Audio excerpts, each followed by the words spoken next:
Saya undang seluruh jemaat untuk bangkit berdiri. Selamat pagi jemaat yang terkasih dalam Yesus Kristus. Rasul Paulus dalam Roma 12 ayat yang pertama mengingatkan setiap kita supaya kita mempersembahkan tubuh kita sebagai persembahan yang hidup, yang kudus dan yang berkenan kepada Allah. Karena itulah ibadah kita yang sejati. Oleh karena itu mari kita bersama-sama menyiapkan hati dan pikiran kita sebelum kita memasuki ibadah dengan bersaat teduh.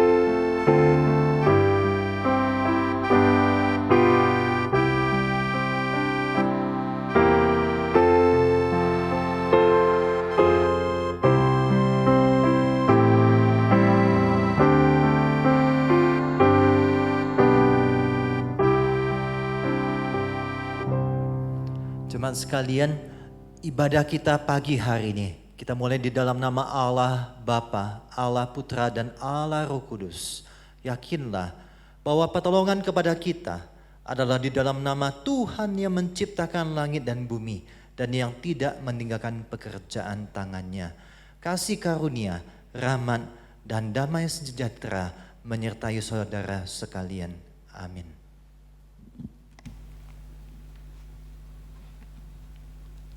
Allah yang kita sembah adalah Allah yang maha kuasa, Allah yang maha mulia, dan Dia juga maha hadir. Dia menembus ruang dan waktu. Oleh karena itu mari bersama-sama dengan sikap yang hormat kita mau menyembah Tuhan kita, Tuhan Allah Tritunggal. Tuhan Allah hadir.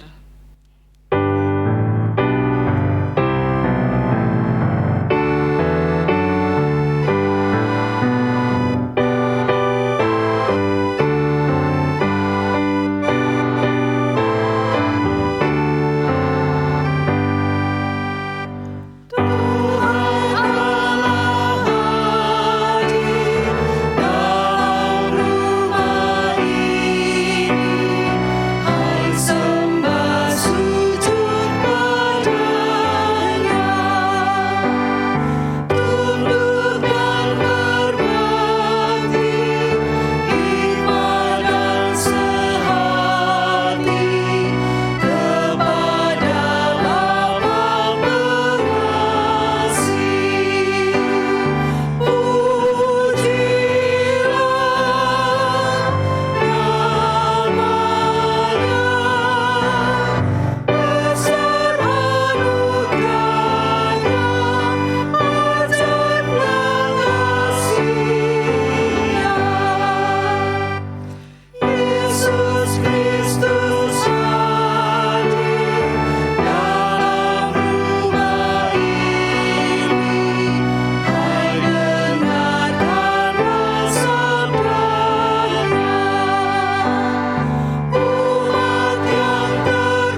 bersama-sama kita masuk di dalam doa. Tuhan Allah yang kami sembah, dalam nama Bapa, Putra, dan Roh Kudus. Pagi hari ini Tuhan, kami datang ke hadirat-Mu, mengucap syukur atas setiap penyertaan Tuhan.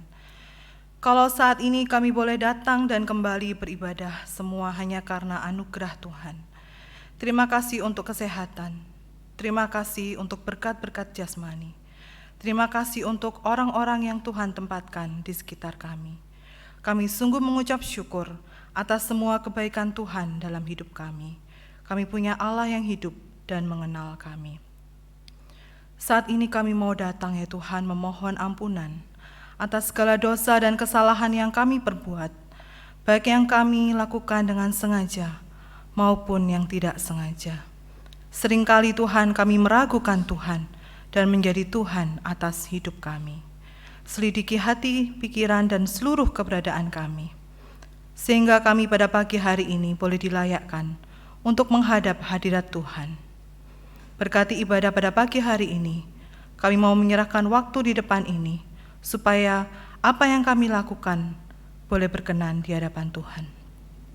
Dalam nama Tuhan Yesus, kami berdoa. Amin. Berita anugerah kita pada pagi hari ini terambil dari 1 Yohanes 1, 8-9. Jika kita berkata bahwa kita tidak berdosa, maka kita menipu diri kita sendiri dan kebenaran tidak ada di dalam kita. Jika kita mengaku dosa kita, maka Ia adalah setia dan adil, sehingga Ia akan mengampuni segala dosa kita dan menyucikan kita dari segala kejahatan. Iman adalah dasar dari segala sesuatu yang kita harapkan dan bukti dari segala sesuatu yang tidak kita lihat. Mari bersama-sama dengan orang percaya dari segala abad dan tempat, kita mengaku iman percaya kita. Pengakuan iman rasuli. Aku percaya kepada Allah, Bapa yang Maha Kuasa, Khalik langit dan bumi, dan kepada Yesus Kristus, anaknya yang tunggal Tuhan kita, yang dikandung dari Roh Kudus, lahir dari anak darah Maria, yang menderita sengsara di bawah pemerintahan Pontius Pilatus, disalibkan, mati dan dikuburkan, turun ke dalam kerajaan maut. Pada hari yang ketiga, bangkit pula dari antara orang mati, naik ke surga, duduk di sebelah kanan Allah, Bapa yang Maha Kuasa, dan dari sana Ia akan datang untuk menghakimi orang yang hidup dan yang mati. Aku percaya kepada Roh Kudus, gereja yang kudus dan am, persekutuan orang kudus, pengampunan dosa, kebangkitan tubuh, dan hidup yang kekal. Amin. Jemaat dipersilahkan untuk duduk kembali. Jemaat yang terkasih, saya teringat sebuah kisah di dalam hidup saya yang terjadi kira-kira waktu anak saya yang kedua itu berusia 2 tahun. Pada waktu itu kami dalam perjalanan pulang dari mengunjungi saudara yang letaknya jauh dari rumah kami. Jalan yang kami lewati gelap, kemudian kanan kirinya itu sawah dan tanah kosong. Karena saya dari duduk belakang dan ingin pindah duduk ke depan, saya meminta suami saya untuk menepikan kendaraan. Pada waktu sampai di tepi, anak saya yang pertama bertanya, "Mama mau kemana?" Dan saya dengan bercanda berkata, "Mama mau turun di sini, mau ikut?" Nah, kemudian saya bertanya kepada anak saya yang kedua, Audrey, "Mau ikut Mama turun di sini?" Tanpa berpikir panjang, dia menyerahkan tangannya untuk di dalam gendongan saya. Pada saat itu saya berpikir, ini tempat yang gelap, tempat yang tidak tahu kami lalui. Tetapi dengan yakin dan percaya, dia menyerahkan dirinya bersama-sama dengan saya. Karena bersama dengan orang tua, dia merasa aman. Tidak ada ketakutan, tidak ada kegentaran, tidak ada keraguan. Kita mempunyai Allah yang luar biasa. Saudara-saudara sekalian, bukankah kita seharusnya mempunyai sikap yang sama terhadap Allah kita? Allah yang mengasihi kita, masihkah kita tidak percaya akan kehidupan ini? Mari bersama-sama kita menyatakan iman kita dengan sebuah pujian. Jalan rata, jalan susah, aku mau ikut Yesus. Ikut Yesus.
di saat ini tentu kita tidak dapat berjumpa dengan Yesus secara langsung.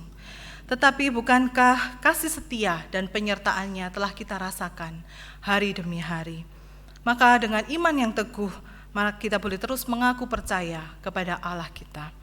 Mari kita menyiapkan hati kita untuk mendengarkan firman Tuhan. Kita katakan, Tuhan, sesungguhnya Engkau cukup bagiku.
Shalom, selamat pagi Bapak Ibu Saudara yang dikasihi Tuhan. Senang sekali bisa kembali berjumpa dengan saudara walaupun dalam bentuk virtual. Tapi saya senang bisa kembali melayani di tempat ini, menyapa saudara dan membagikan firman Tuhan buat saudara semua. Mari sebelum kita membaca dan merenungkan firman Tuhan, kita berdoa terlebih dahulu minta pimpinan dari Tuhan. Ya Tuhan, Engkau adalah Allah atas hari Senin, Selasa, Rabu, Kamis, Jumat, Sabtu, dan juga hari ini Tuhan, hari Minggu, harinya Tuhan. Kami bersyukur kalau Engkau menjadikan hari ini di mana adalah hari perhentian, kami boleh berhenti dari seluruh aktivitas dan pekerjaan kami untuk berkumpul, menyembah Tuhan, beribadah kepada Tuhan, mendengarkan sabda-Mu ya Tuhan. Tuhan, kami sudah menaikkan pujian, penyembahan, doa kami ke dalam tangan Tuhan. Kami juga rindu supaya Engkau berbicara kepada setiap kami Tuhan. Menyapa setiap kami di rumah kami masing-masing dan berbicara kepada setiap hati dan pikiran kami Tuhan di hari ini. Kami berdoa supaya Roh-Mu yang kudus, yang tidak terikat dengan waktu dan tempat, boleh berbicara kepada kami lewat firman-Mu Tuhan. Dan biarlah Tuhan yang membuka hati dan pikiran kami, supaya sungguh-sungguh kami boleh mengerti dan boleh mengamini dan boleh melakukan dan menghidupi firman Tuhan. Ini doa kami, demi nama Yesus Kristus kami berdoa. Amin. Saudara, firman Tuhan hari ini akan saya ambil dari Injil Yohanes pasal yang ke-20. Injil Yohanes pasal 20 ayat 24 sampai 31. Saudara, saya akan membacakannya buat saudara, tapi saya mendorong saudara juga membuka Alkitab saudara di rumah saudara untuk melihatnya bersama-sama dengan saya. Yohanes pasal 20 ayat yang ke-24. Demikian firman Tuhan.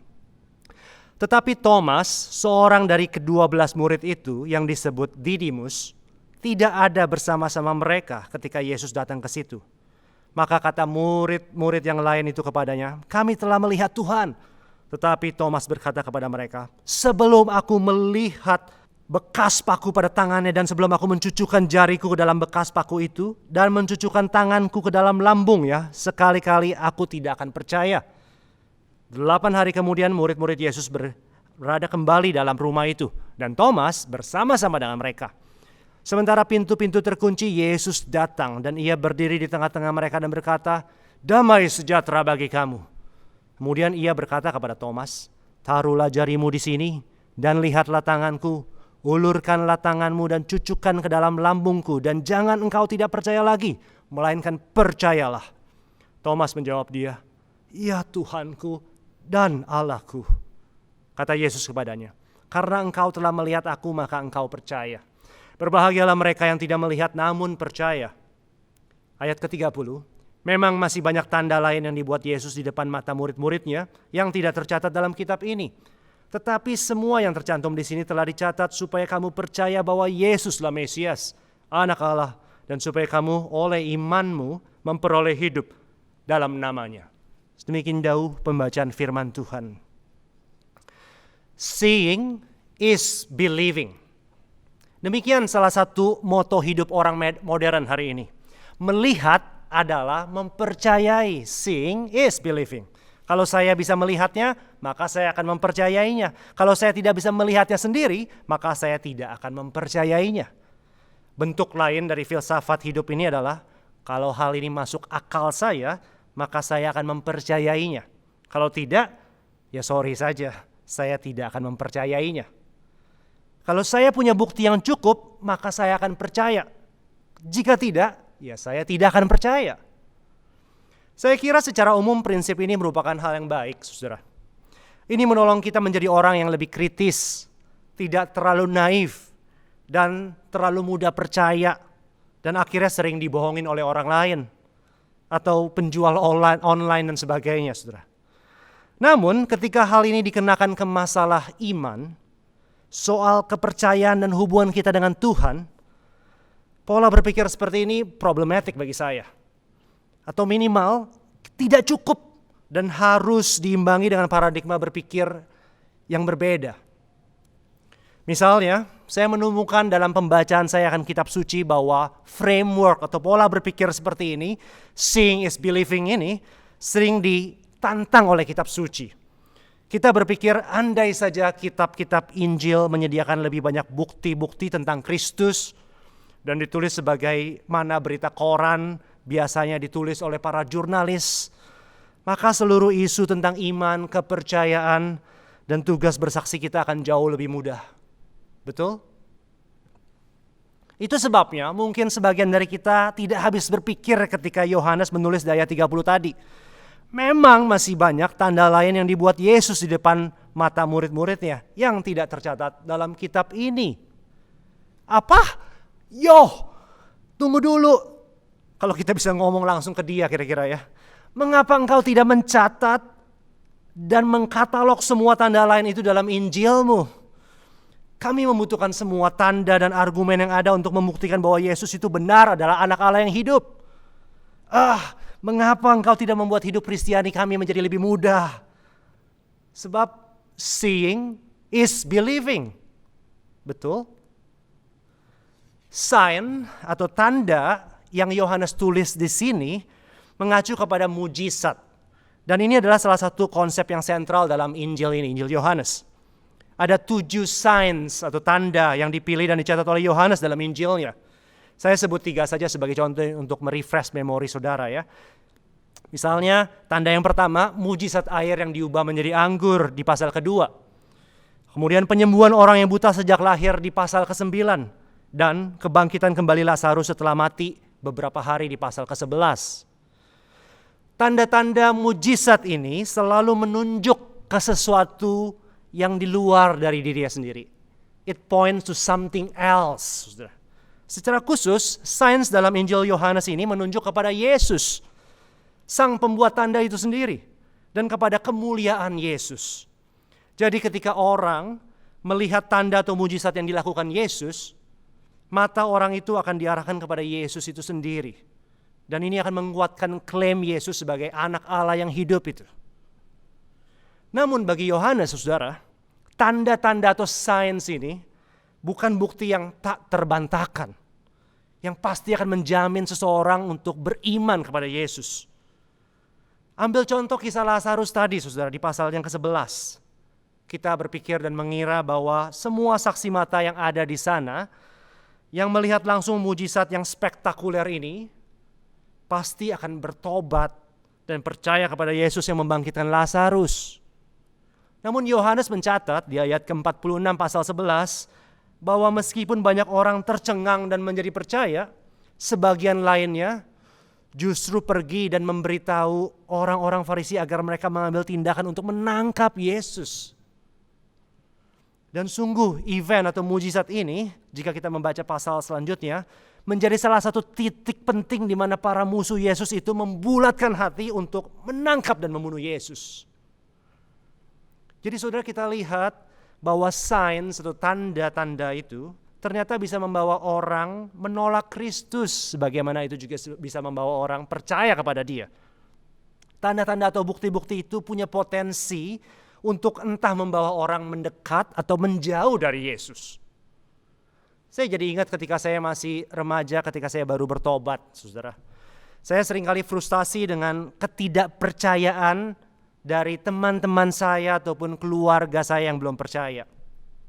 Saya sering berpikir, andai saja si A atau si B bisa balik dengan mesin waktu yang ditemukan ke dalam zaman di mana Yesus hidup dan melihat Ia secara langsung dan mujizat-mujizat yang dilakukannya.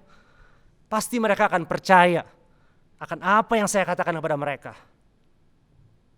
Betul demikian? Well, saudara hanya perlu membaca kitab-kitab Injil dengan lebih teliti untuk mengetahui betapa keliru dan naifnya saya waktu itu.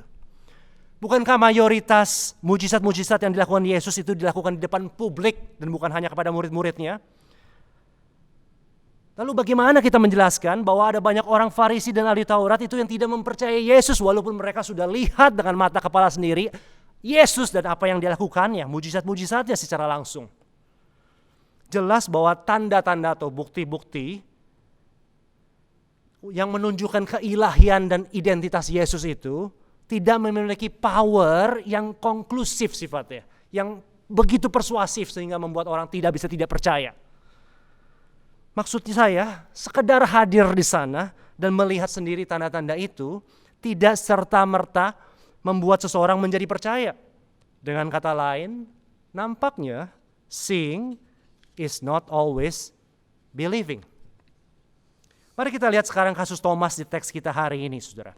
Saya sadar bahwa ini bukan hari Paskah, namun sayang sekali kalau kita hanya melihat teks ini sekali setahun di event Paskah.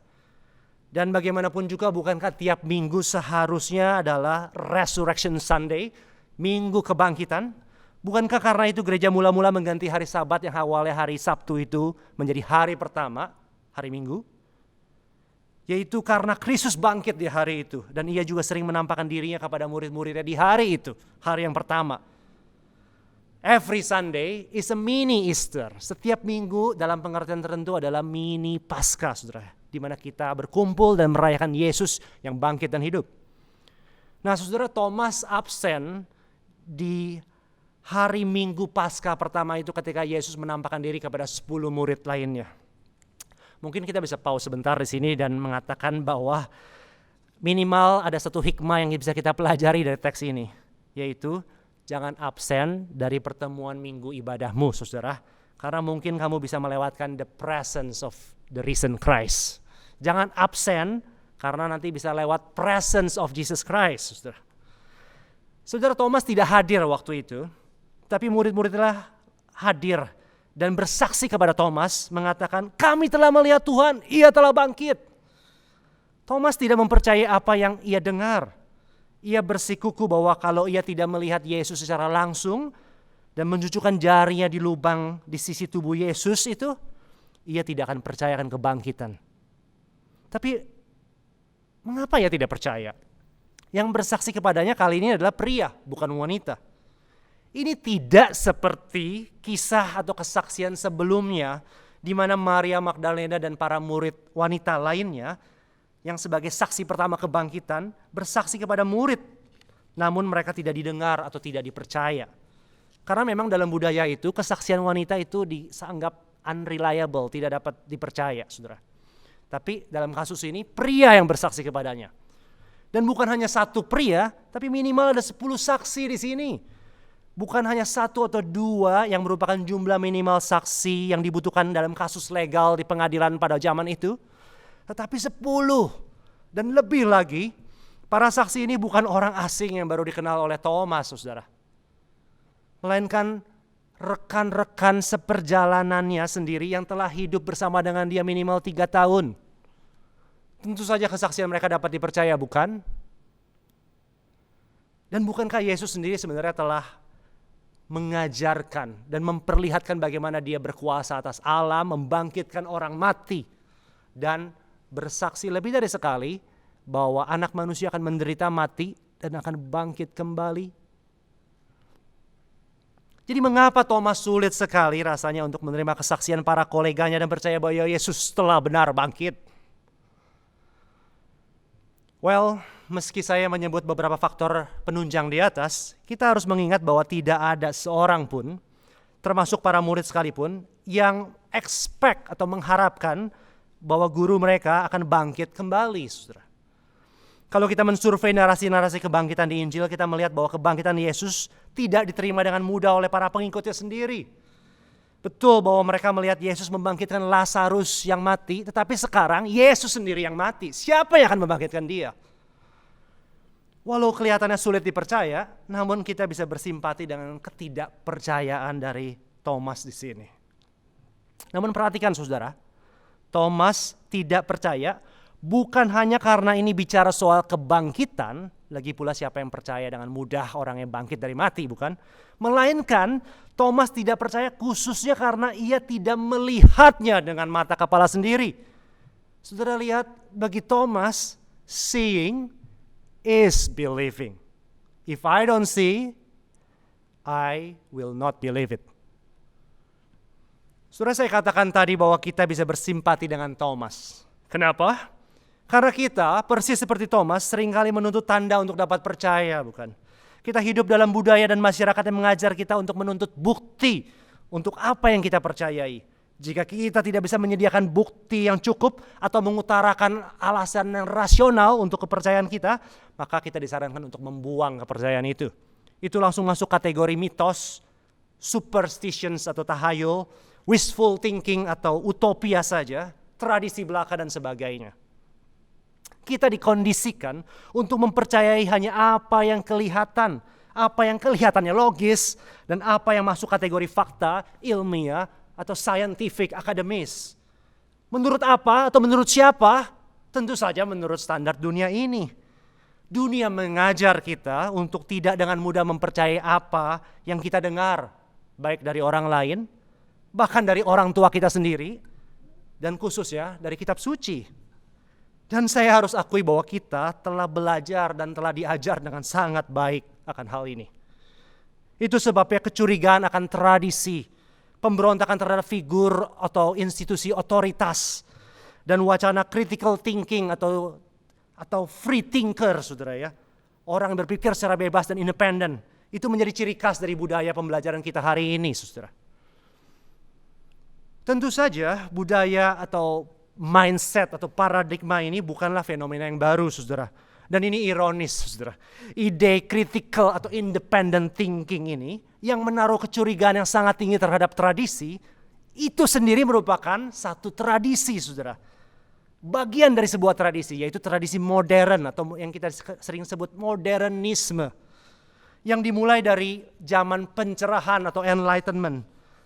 Filsuf Immanuel Kant, saudara, terkenal dengan motonya sapere aude, yang artinya dare to know, beranilah untuk mengetahui, khususnya dare to know yourself, dare to think for yourself, beranilah berpikir bagi dirimu sendiri.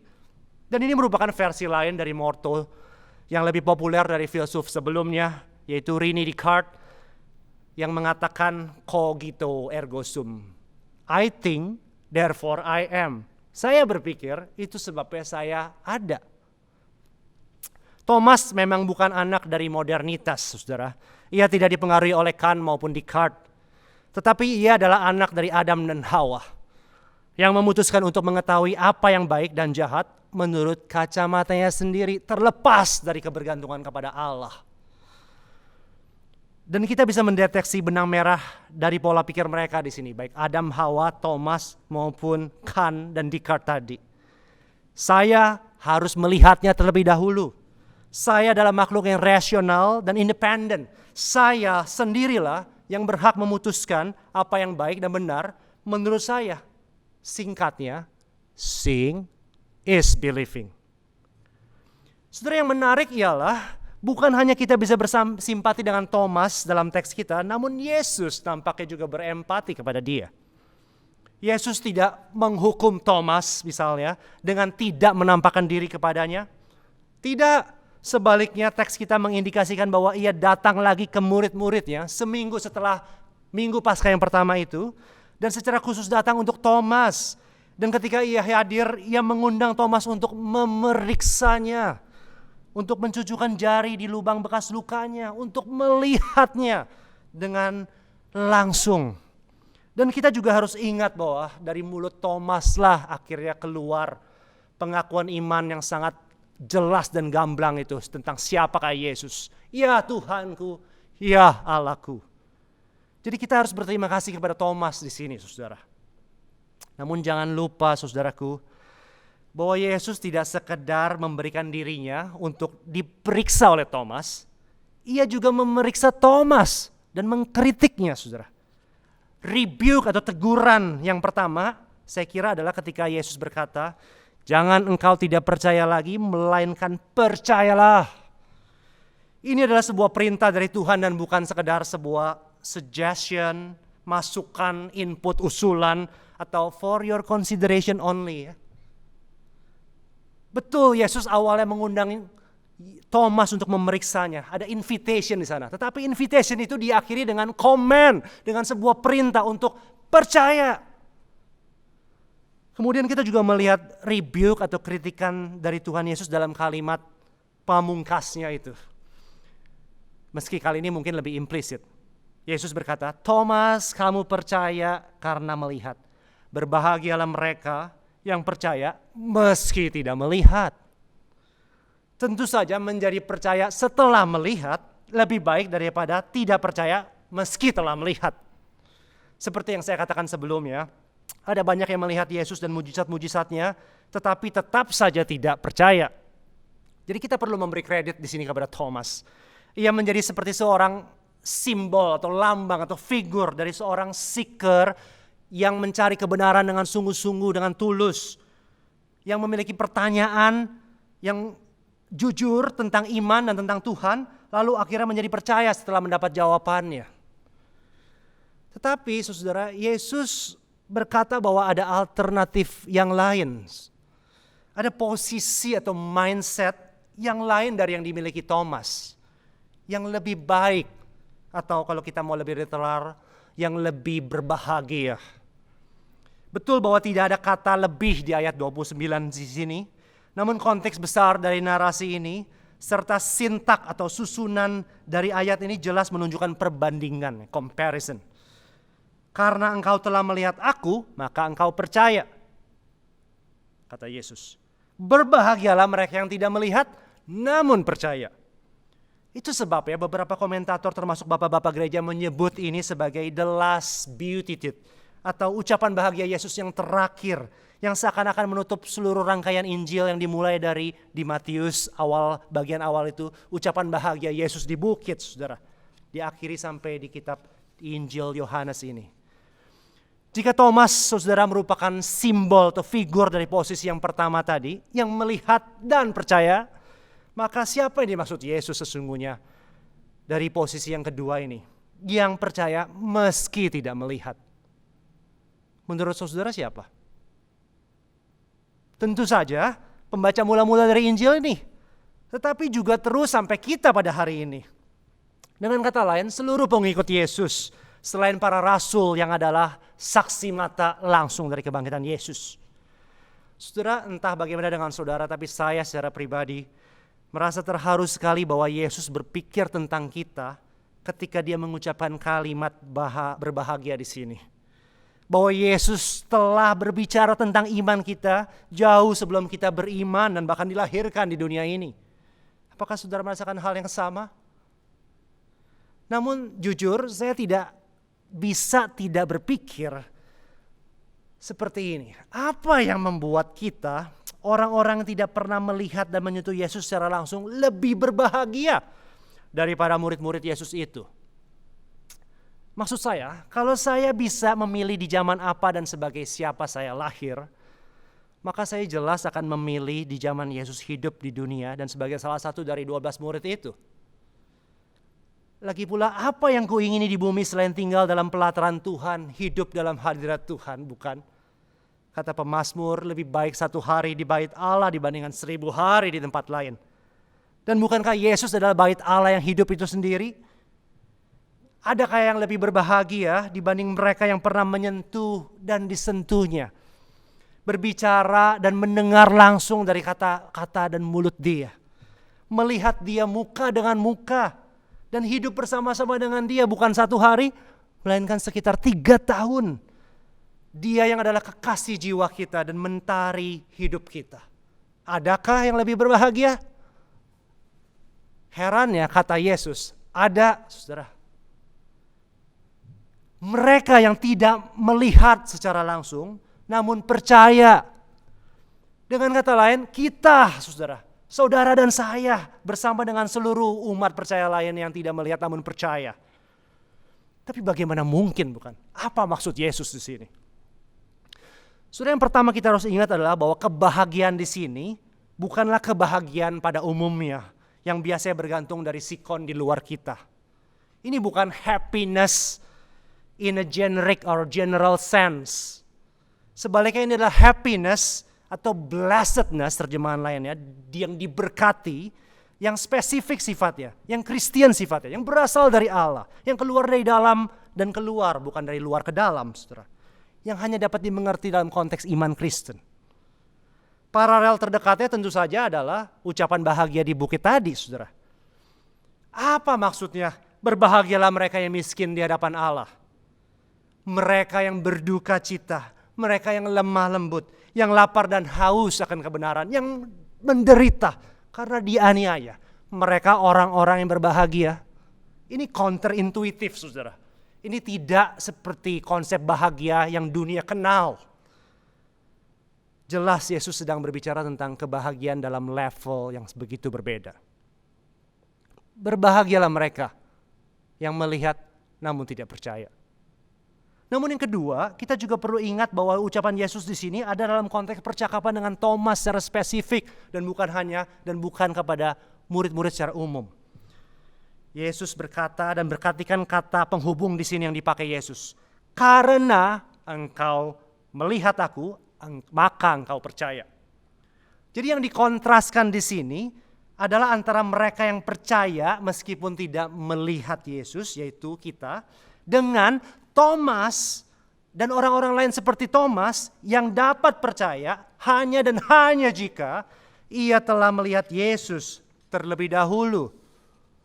Jadi masalahnya, atau kita bisa sebut masalah Thomas, bukan di melihat Yesusnya secara langsung. Tetapi masalahnya adalah di pola pikir, atau mungkin lebih tepat ya, sikap hati yang berkeras bahwa hanya setelah saya melihat Yesus secara langsung, baru saya akan percaya kepada dia. Hanya dan hanya jika Allah mau mengikuti aturan mainku, maka aku bisa mempertimbangkan untuk mempercayainya. Itu masalahnya, saudara. Yang luar biasa adalah dalam anugerahnya yang seringkali kita tidak mengerti itu, Allah kadang menjumpai kita dalam aturan main kita yang bodoh dan kecil itu. Ada orang yang menantang Tuhan, sembuhkanlah kankerku, maka baru aku akan percaya kepada engkau. Dan herannya saudara, kadang Tuhan menjawab orang-orang seperti itu. Dia sembuhkan beberapa dari mereka. Orang lain berkata, sampai seluruh pertanyaan-pertanyaan filosofis dan teologisku terjawab, baru saya akan mempertimbangkan untuk percaya kepada Yesus. Dan heran lagi, Tuhan kadang-kadang meladeni orang-orang seperti itu. Dia menjawab seluruh pertanyaan yang mereka miliki melalui orang-orang Kristen lain ataupun buku-buku rohani dan sebagainya. Dan ada Thomas yang berkata, sebelum aku melihat bekas paku dan mencucukkan jariku ke dalam itu, aku sekali-kali tidak akan percaya. Dan sekali lagi heran bin ajaib, saudara, Tuhan meladeni Thomas dan memberikan dirinya kepada Thomas. Dan jika itu terjadi, itu semua adalah pure grace of God. Itu semua murni kasih karunia Tuhan. Tuhan tidak harus meladeninya.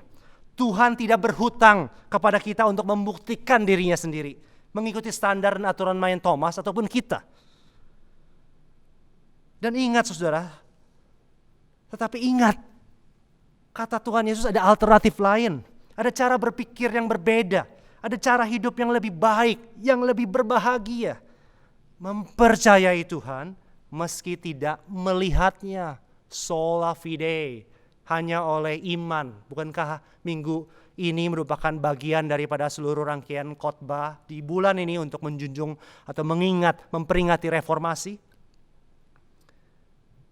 Tentu saja kita, saudara, yang bukan adalah saksi mata namun dapat percaya kepada Tuhan Yesus, itu semua juga karena anugerah Tuhan. Itu sebabnya sola fide harus selalu ditemani dengan sola gratia, hanya karena anugerahnya. Iman kita itu timbul dari pendengaran, kata Paulus. Pendengaran akan firman Tuhan yang diberitakan. Sola scriptura. Di mana kemudian Roh Kudus bekerja dalam anugerahnya, dalam hati kita lewat pemberitaan firman Tuhan itu, menundukkan kepala dan hati kita kepada Kristus. Solus Christus. Demikianlah tinggal keempat slogan reformasi ini. Sola fide, sola gratia, sola scriptura, dan solus Christus. Dan keempatnya memiliki spirit yang sangat berbeda dengan slogan atau moto modern hari ini. Seeing is believing. Bagi Yohanes, saudara, baik Yohanes Calvin maupun Yohanes si penulis Injil ini, seeing is not always believing. Seperti yang saya katakan tadi, sains atau tanda atau bukti-bukti itu tidak konklusif dan netral sifatnya. Sains sebaliknya hanya dapat dimengerti dalam konteks iman. Bukan hanya ada banyak orang yang sudah melihat tanda-tanda itu namun tidak percaya, tetapi juga ada banyak hal yang tidak kelihatan namun sesungguhnya patut atau layak dipercayai. Saudara, dibanding hidup dengan moto seeing is believing, menurut saya moto yang lebih baik, yang lebih scriptural, yang lebih berbahagia adalah believing is seeing. Saudara, saya percayakan kebangkitan Kristus bukan karena saya telah melihat dia dan dapat membuktikan akan kebangkitannya. Sebaliknya, justru karena saya percaya kepada dia, kepada Yesus yang bangkit itu sebabnya saya dapat melihat dia. Saya dapat merasakan kehadirannya dalam hati saya. Saya dapat mendengar suaranya lewat firman-Nya. Dan saya dapat melihat karyanya dalam hidup saya.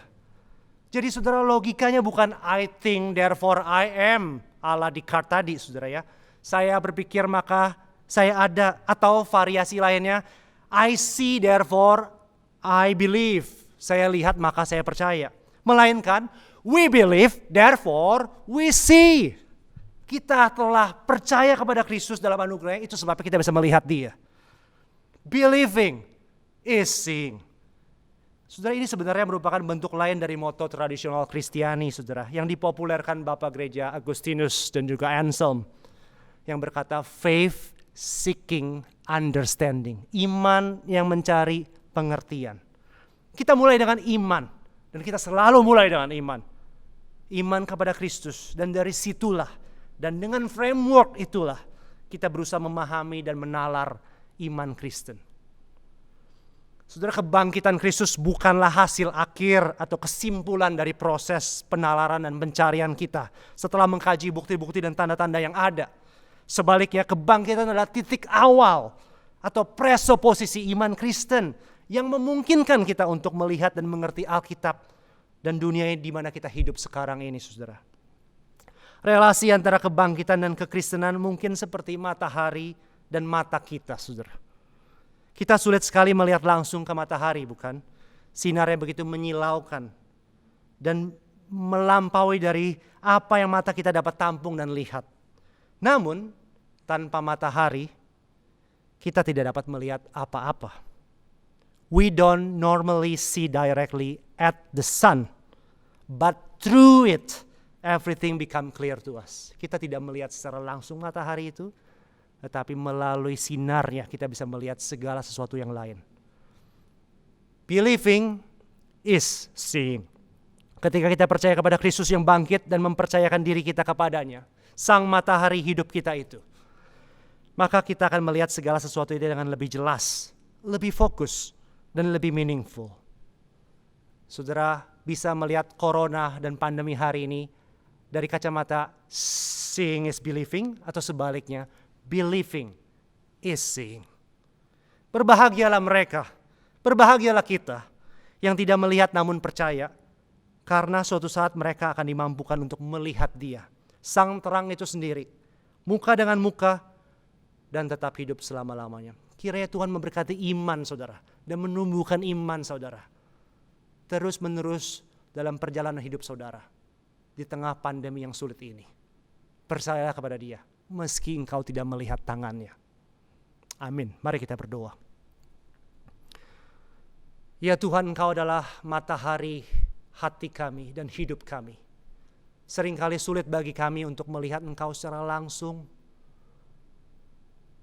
Dan sinar kemuliaan-Mu seringkali tertutupi dengan banyak hal lainnya. Tetapi tolong ubahkan hati kami. Roh Kudus dengan anugerah-Mu, tolong kami punya paradigma berpikir dan sikap hati yang tepat. Sehingga dari iman kami bisa melihat segala sesuatu yang lain dengan lebih jelas. Dengan terang mentari hidup kami itu. Kiranya Tuhan menolong setiap jemaat Tuhan yang ada di sini.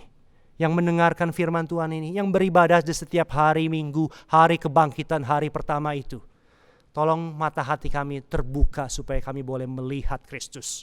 Bukan supaya kami percaya, tetapi sebaliknya karena Engkau sudah real dan hidup dalam hidup kami. Engkau sudah memberikan iman kepada kami. Ini doa kami.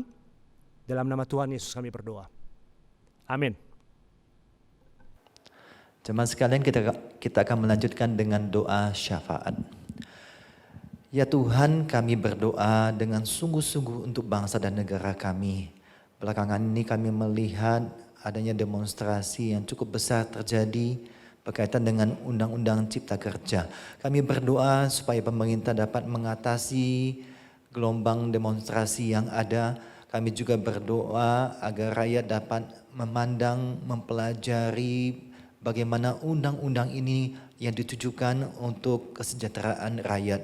Kami berdoa Tuhan untuk pihak-pihak yang mencoba mendompleng dari demonstrasi ini, yang membuat keonaran, yang membuat anarkis. Kami berdoa biarlah aparat kepolisian dapat bertindak dengan tegas, bertindak dengan tepat untuk mengatasi keadaan, menjaga stabilitas bangsa dan negara kami. Kami berdoa di berbagai kota, kami berdoa biar pemerintah daerah juga dapat mengatasi segala gangguan kestabilan yang ada. Ya Tuhan, kami berdoa khususnya Bapak Jokowi dan kabinet pemerintahan sekarang supaya dapat terus memikirkan segala sesuatu yang mengupayakan kesejahteraan bagi masyarakat Indonesia ini. Kami terus berdoa Tuhan, dan kami doakan juga untuk pemerintah Kota Malang Tuhan. Kami bersyukur untuk usaha yang dilakukan untuk membuat situasi boleh tetap lebih stabil. Kami mengucap syukur dan kami terus doakan juga pemerintah Kota Malang yang terus mengupayakan untuk menekan angka penyebaran COVID-19 ya Tuhan. Kami berdoa biarlah Tuhan yang memberkati segala upaya pemerintah kota untuk boleh mengatasi, untuk memulihkan kondisi saat ini. Kami terus juga berdoa Tuhan untuk jemaat-jemaat kami dalam segala pergumulan mereka. Kami juga berdoa untuk jemaat yang mengalami pergumulan dalam pekerjaan. Biarlah Tuhan yang boleh membukakan lapangan pekerjaan bagi mereka. Untuk usaha yang lagi macet, kami juga berdoa biarlah Tuhan boleh memberikan ide-ide hikmat bagaimana menjalankan usaha mereka. Kami juga berdoa untuk jemaat yang mengalami pergumulan ekonomi. Biarlah Tuhan yang membukakan jalan agar kebutuhan ini boleh dapat tercukupi. Kami terus berdoa bagi gereja Tuhan yang mengambil bagian melalui tim aksi peduli COVID-19, kerjasama dengan diakonia maupun bidang misi untuk boleh memperhatikan untuk jemaat kami maupun untuk warga-warga untuk mempunyai ketahanan pangan. Terima kasih Tuhan. Kami juga terus berdoa Tuhan dalam pemilihan majelis. Kami berdoa, kami bersyukur untuk calon-calon yang telah bersedia. Dan kami terus masih berdoa untuk beberapa posisi yang masih membutuhkan konfirmasi dari calon majelis. Kami berdoa untuk calon majelis yang masih bergumul untuk memutuskan apakah bergabung dalam pelayanan sebagai kemajelisan di periode yang akan datang. Kiranya Tuhan yang menyertai dan memimpin pergumulan mereka. Terima kasih Tuhan, dan kami terus berdoa bagi gereja kami di waktu yang akan datang. Biarlah Tuhan boleh terus menyertai para pemimpin sehingga dapat mengarahkan, memikirkan, mempersiapkan untuk gereja, program kerja untuk 10 tahun ke depan yang dimulai dari saat ini. Terima kasih Tuhan, kami serahkan gereja kami agar menjadi perpanjangan tangan Tuhan untuk boleh memberikan pertumbuhan, untuk boleh memperhatikan jemaat dan juga membentuk jemaat untuk menjadi serupa dengan Kristus. Terima kasih Tuhan, terima kasih. Dalam nama Tuhan Yesus kami berdoa dan mengucap syukur. Amin.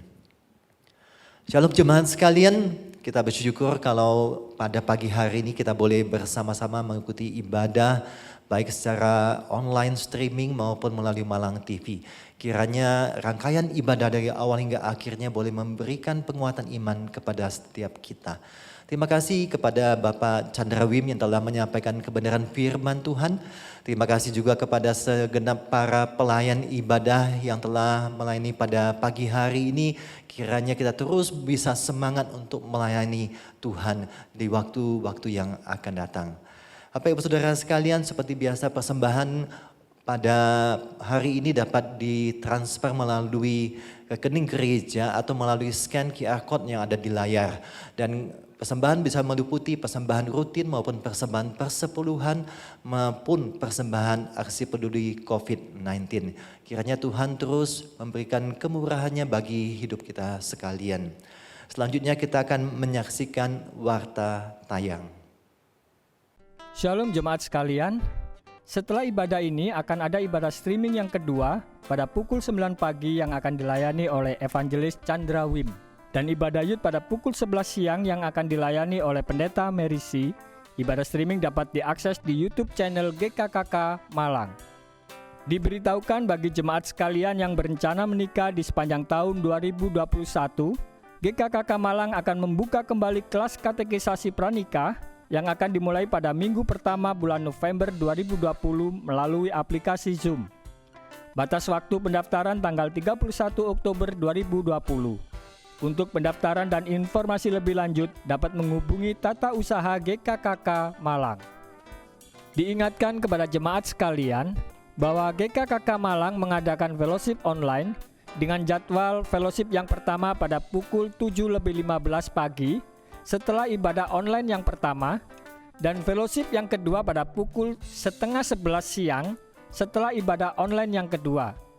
Fellowship online dapat diikuti melalui aplikasi Zoom. Kebaktian doa streaming Selasa 20 Oktober 2020 akan dilayani oleh Evangelis Matius Siswanto. Kebaktian doa akan dimulai pada pukul 6 sore dan dapat diakses di YouTube channel GKKK Malang. Pembicara ibadah streaming minggu depan tanggal 25 Oktober 2020, ibadah streaming yang pertama dan ibadah streaming yang kedua akan dilayani oleh Pendeta Hendra. Ibadah streaming pertama akan dimulai pada pukul 6 pagi dan ibadah streaming kedua akan dimulai pada pukul 9 pagi. Ibadah live streaming Youth minggu depan tanggal 25 Oktober 2020 akan dilayani oleh Bapak Titus Kurniawan. Ibadah Youth akan dimulai pada pukul 11 siang. Ibadah streaming minggu depan baik ibadah umum yang pertama, kedua dan ibadah Youth dapat diakses di YouTube channel GKKK Malang. Dan ibadah umum yang pertama ditayangkan di Malang TV pada pukul 6 pagi dan disiarkan di radio RRI Programa 1 frekuensi 91,5 FM pukul setengah 8 pagi. Mohon dukungan doa bagi pelayanan di gereja kita. Selamat hari Minggu, Tuhan Yesus memberkati. Jemaat sekalian, untuk berita pemilihan majelis, kita bersyukur untuk majelis-majelis, calon majelis yang telah bersedia, dan kita terus dukung dalam doa untuk beberapa orang yang masih menggumulkan, sehingga calon majelis yang digumulkan periode yang akan datang dapat terpenuhi semuanya. Mohon dukungan jemaat. Bapak Ibu Saudara sekalian, berkaitan dengan kasus COVID-19 di Kota Malang, kita bersyukur pemerintah berusaha untuk mengendalikan angka penyebaran dari COVID ini. Bagian kita adalah jaga kesehatan kita, ikuti protokol kesehatan kebersihan yang ada di keluarga kita, dan ketika kita keluar rumah gunakanlah masker supaya kita boleh tetap dalam keadaan sehat dan juga boleh menolong pemerintah untuk menekan angka penyebaran angka COVID-19 ini. Baik jemaat, saya undang kita semua untuk berdiri, kita akan mengakhiri ibadah kita dan kita naikkan doksologi.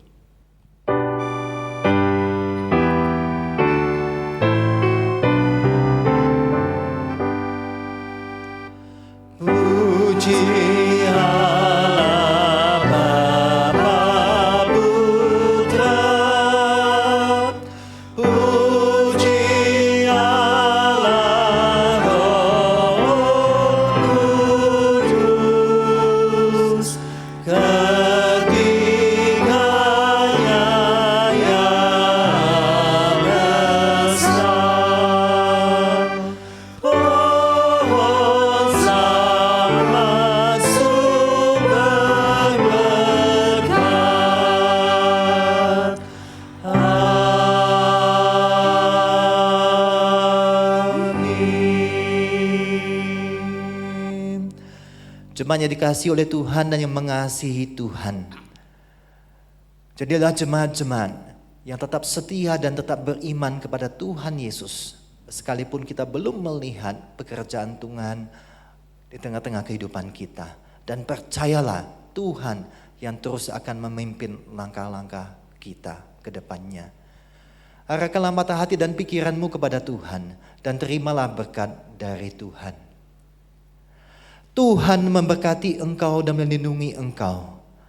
Tuhan menyinari engkau dengan wajah-Nya dan memberi engkau kasih karunia. Tuhan menghadapkan wajah-Nya kepadamu dan memberi engkau damai sejahtera.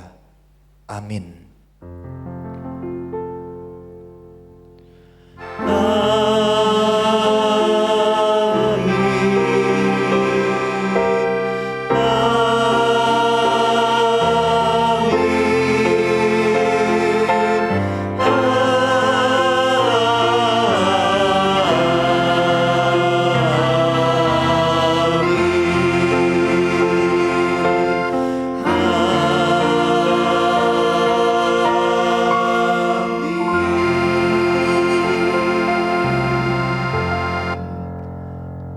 Selesai, silakan mengambil saat teduh.